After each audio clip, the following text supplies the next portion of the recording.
Bueno, estamos charlando con el doctor Sili, endocrinólogo, que bueno, viene de un día de mucho trabajo, muchos pacientes. ¿Cómo estás, Enrique? Muy bien, Patricia, muchas gracias por la invitación nuevamente a tu programa. La verdad que es Bueno, un placer. bueno, gracias. Y después en los comentarios de Facebook e Instagram, todos ponen excelente profesional. Siempre realmente la gente es muy buena, muy generosa con los conceptos porque dicen que explicas muy bien, que atendés muy bien en el consultorio, así que eso también es importante. De eso se trata, que es uno de los principales pilares del tratamiento de diabetes o cualquier patología, es la educación, es Ujú. explicarle. Mientras mejor conozca la persona que tiene una enfermedad, su propia enfermedad, mejores resultados vamos a tener, ¿sí? Sí, claro que sí. ¿Estuviste en el Congreso Americano de Diabetes? Sí, tuve el placer y el privilegio de estar en el Congreso Internacional de Diabetes, que se hace una vez al año. Este año se hizo en Orlando. Participan aproximadamente 12.000 profesionales de salud, no solamente médicos, sino también otro tipo de profesionales como son enfermeros, o sea, dedicados al tratamiento de diabetes, científicos, dedicados a diagnóstico por imágenes, o sea, no solamente Claro. médicos. Ujú. Enrique, ¿y hay un cambio de paradigmas, de metodologías, de tecnologías en el tratamiento de la diabetes? Sí, ante todo, antes de empezar a Sí. hablar un poco más de lo que es tecnología hoy en día de diabetes, no nos tenemos que olvidar del principal objetivo del tratamiento de la diabetes, porque estas son todas herramientas que nos sirven para cumplir un objetivo, que el objetivo es evitar que la persona con diabetes tenga una complicación, tanto aguda como crónica, y darle calidad de vida al paciente. Que esos son los dos pilares fundamentales que persiguen esta tecnología en diabetes. O sea que no nos tenemos que olvidar de cuál es el objetivo. Claro. Porque a veces entre tanta tecnología, tantos Sí. números, tantas explicaciones, nos perdemos de cuál es la esencia del tratamiento. Sí, que un poco se trata de bajar ese azúcar en sangre, de que el páncreas trabaje bien. Por supuesto, las complicaciones podemos dividirlas en agudas Mm, y crónicas. Las complicaciones agudas es evitar una hipoglucemia, que el paciente tenga una baja de azúcar, que le ocasiona alteración de la calidad de vida, y una hiperglucemia, que es un alto nivel de glucemia que puede terminar con una internación, con cualquiera de los dos niveles.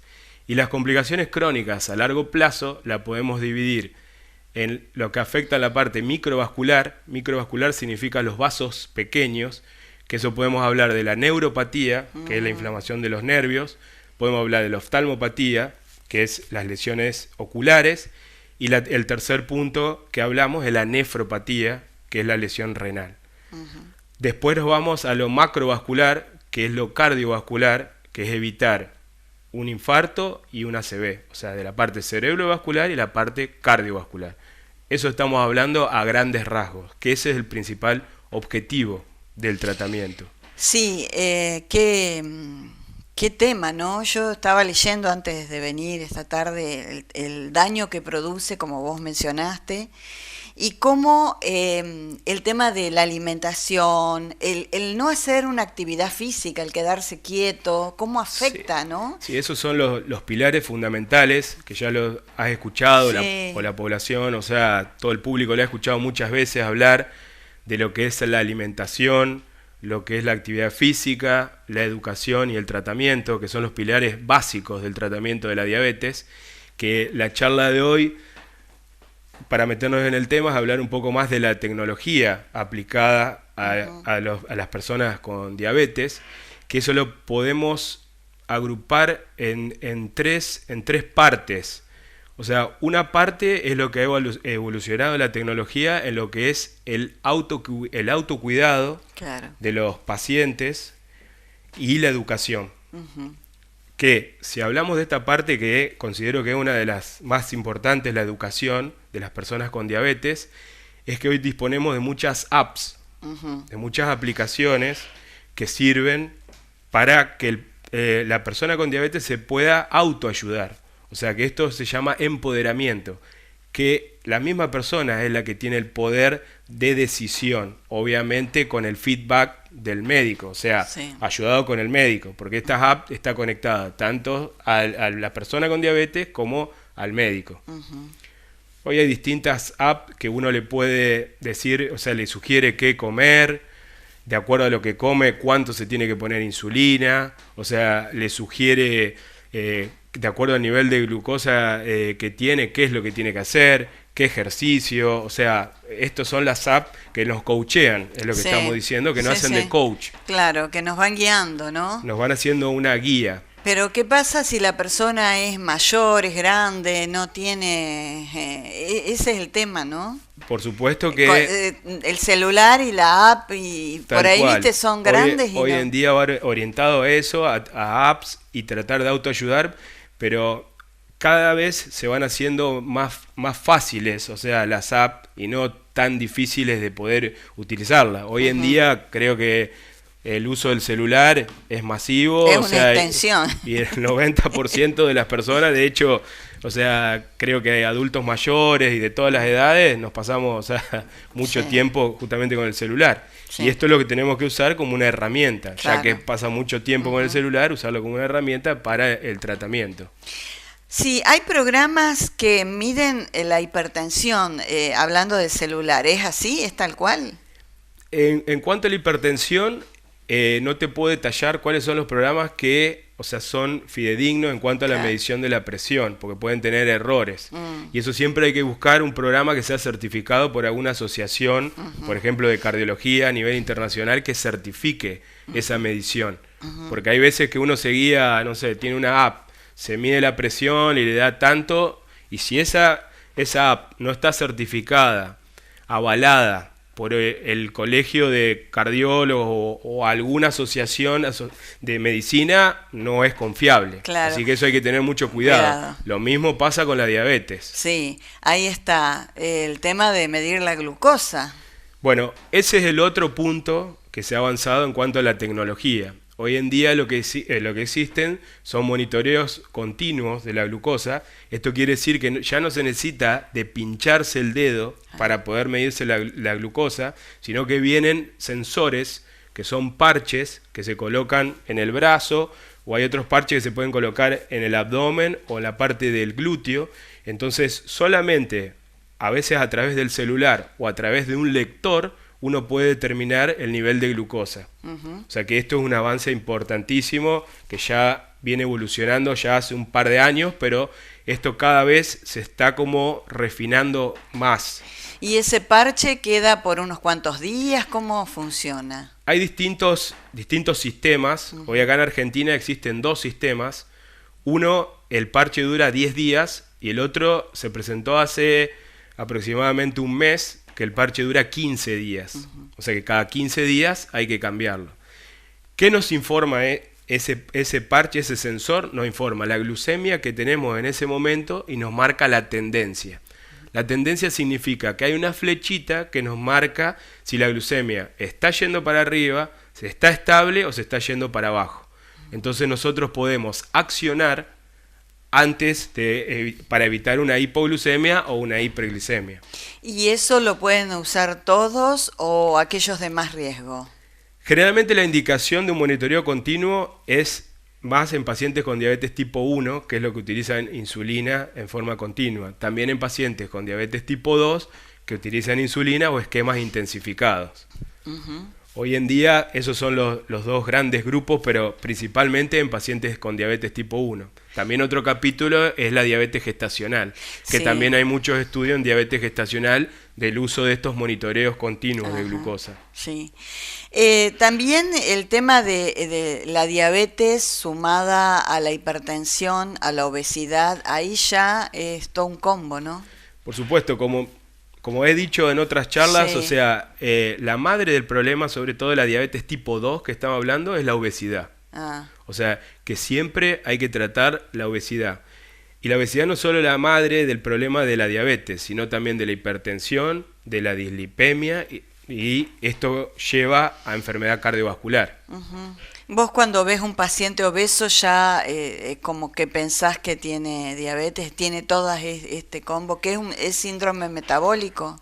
Claro, el síndrome metabólico es un conjunto de características que lo principal es la obesidad. O sea que nosotros nos tenemos que enfocar como endocrinólogo, como médico, como diabetólogo en justamente tratar la obesidad, que es tratar el problema de raíz. O sea, porque si no tratamos la obesidad y tratamos solamente de bajarle la glucemia, perdemos la batalla a la larga. Claro. ¿Y el hipotiroidismo entra en este conjunto o no? ¿O está aparte? O sea, el hipotiroidismo, generalmente los pacientes que tienen estos problemas metabólicos tienen mayor, o sea, predisposición a tener también hipotiroidismo, pero va un tratamiento por un lado y el otro tratamiento por el otro. Claro. Si bien hay una mayor predisposición, o sea, son dos patologías completamente distintas. Bien. Y con distintas complicaciones, distinta evolución. Bien, volviendo a estos parches, bueno, que duran algunos 7 días, otros 15 días, bueno, va un pinchazo, o sea, Claro, el parche, o sea, va adherido a la piel, sí. que eso se coloca, viene un dispositivo que lo coloca y eso queda adherido a la piel. El paciente puede hacer su vida completamente normal, o sea, bañarse, ir a la pileta, hacer deporte. Hay que tratar justamente que no se despegue ante un deporte, o sea, el de alto impacto que se le puede llegar a despegar. Y si se despega el parche ya no sirve más y hay que colocar otro. ¿Y las obras sociales lo reconocen? Ese es otro problema del acceso que hoy tenemos, o sea, de estos parches, porque el costo, o sea, si bien es un costo accesible, no se hace masivo para todas las obras sociales y tiene que tener una indicación muy precisa para que los autoricen. Claro. Y otra cosa, como dije anteriormente, tiene que tener una indicación del uso de monitoreo continuo. Un paciente con diabetes tipo 2 que está con una hipoglucemia oral, con una medicación solamente, y los valores de glucemia cuando uno lo controla están normal, no sería una indicación de un monitoreo continuo. Claro. Estamos hablando en pacientes que tienen un esquema intensificado de insulina, que utilizan varias insulinas por día, que tienen mucha variabilidad en su glucemia, que tienen picos de hiper con hipoglucemia. Entonces esos son los que se van a favorecer de este monitoreo. Claro, claro, van a estar más tranquilos realmente, ¿no? Sí. Claramente es una herramienta esencial en este tipo de pacientes. Y si optan por, o si ya se pinchan el dedo, ¿eso cuántas veces por día se hace? También depende. Depende del grado, o sea, del tipo de diabetes que tenga, el tratamiento que tenga, cuántas insulinas se coloca por día. O sea, depende de múltiples factores. Generalmente un paciente con diabetes tipo 1, o sea, con un tratamiento de insulina intensificado quiere decir que usa una insulina basal más una insulina prandial, que es una con cada comida. Necesita al menos 4 mediciones por día, o sea, 4 pinchazos por día. O sea, con cada una de las comidas principales del día. O sea, desayuno, almuerzo, merienda y cena como mínimo. Claro. O sea, entre 4 a 6 mediciones es lo mínimo que debería tener un paciente con un esquema con insulina intensificado. Estamos hablando. Sí. Claro, por eso en ese caso está interesante con el monitoreo, o sea, uno se puede monitorizar las veces que quiera en el día. ¿Y es a través del celular? Se puede hacer a través del celular o ya viene un dispositivo que es un lector, que eso se puede hacer a través del lector, que lo que hace es censa, o sea, los niveles de glucosa. Eso lo que se hace es escanea, lo que llamamos, entonces es como un escáner que mide el nivel de glucosa. Hay dos tipos de monitores, uno que se llama flash o intermitente, que hay que escanearse para que pueda medir, y hay otro que se llama continuo, que por más que yo no me escanee, yo lo puedo ver y sigue midiendo igual, o sea, sigue realizando igual las mediciones. Sí, qué bueno. ¿Y tenés pacientes que ya lo tienen? Sí, muchos pacientes. ¿Ah, sí? Ah, qué bueno. Sí, muchos pacientes. Después, el otro tema importante de los monitoreos es que tiene alarmas. Tiene una alarma de hiperglicemia y tiene una alarma de hipoglucemia. Entonces eso nos avisa para tomar una conducta cuando o está descendiendo o está aumentando demasiado. Qué increíble, ¿no? Sí, bueno, sí. ¿Y dónde se fabrican estos? ¿En Estados Unidos son? Sí, son de fabricación, o sea, europea o americana. Europea o americana. Exactamente, no hay fabricación No, a nivel... eso ya... sí, sí. Y en cuanto a las apps, ¿cuántas debe tener una persona en el celular como para, bueno, saber qué comer, qué hacer?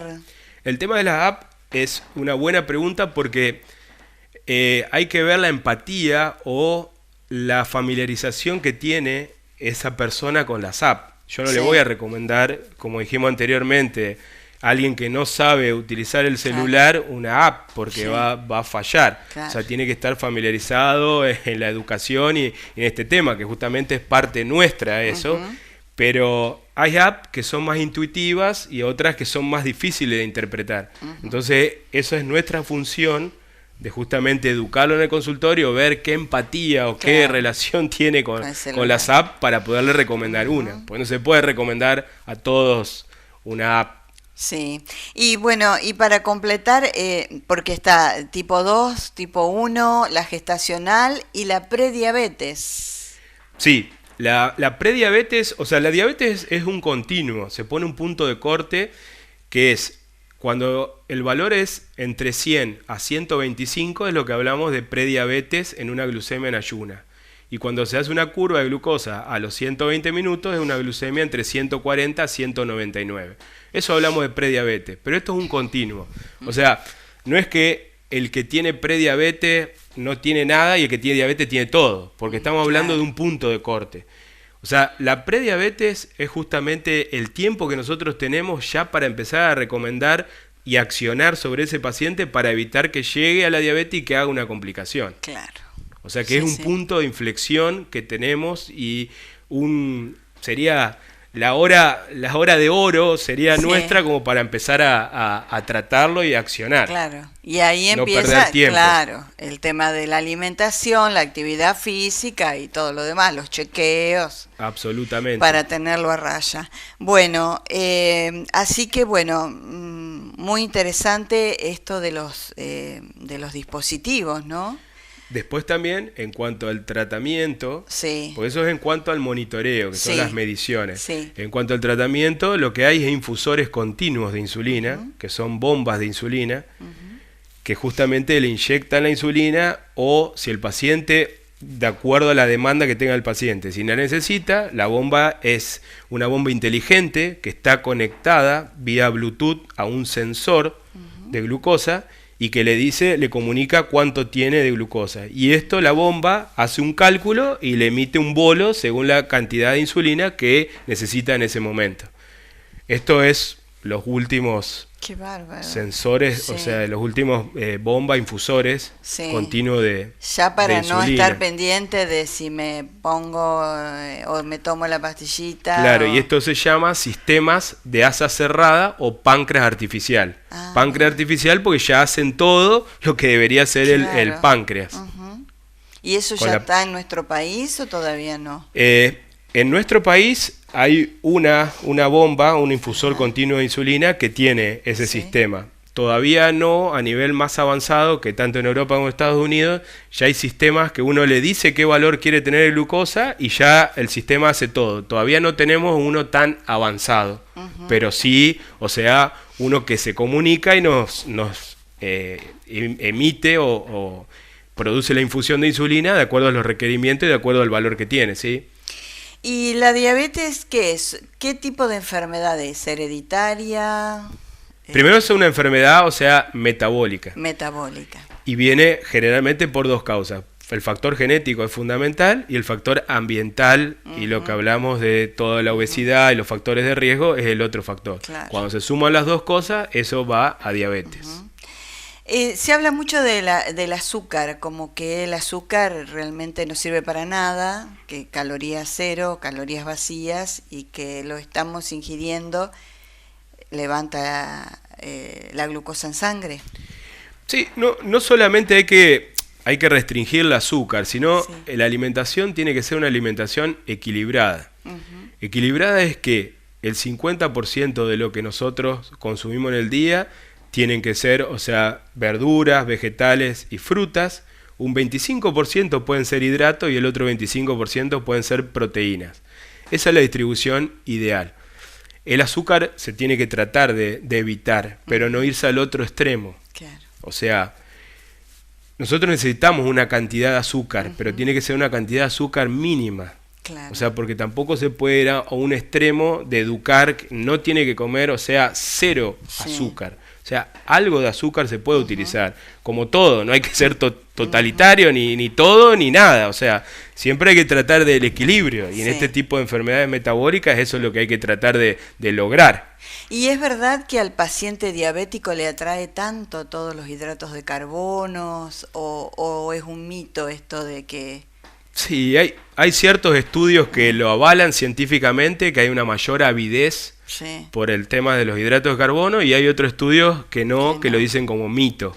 Claro. Porque lo que uno restringe, o sea, el mismo cerebro lo trata de consumir, de tanto que uno lo restringe. Entonces hay dos vías, o sea, no está del todo claro, o sea, si es realmente un mito o que hay alguna vía que puede estar actuando al nivel del sistema nervioso por un sistema de recompensa que haga que el paciente con diabetes tenga una mayor tendencia a querer comer más dulce o hidrato, lo que... Claro, porque dice que lo prohibido es lo que más te atrae, ¿no? Entonces totalmente. Te dicen no comas. Bien. Claro, yo creo que tiene que ver con un eso. sistema de recompensa de la parte psicológica, y puede llegar a haber alguna parte, o sea, científica o algún transmisor que puede actuar también en los pacientes con diabetes y puede ser también tener esa tendencia. Bueno, Enrique, muchas gracias por toda esta información que es muy importante, y más si ya tus pacientes lo están utilizando, el tema del parche y demás, que viene bárbaro para... Sí,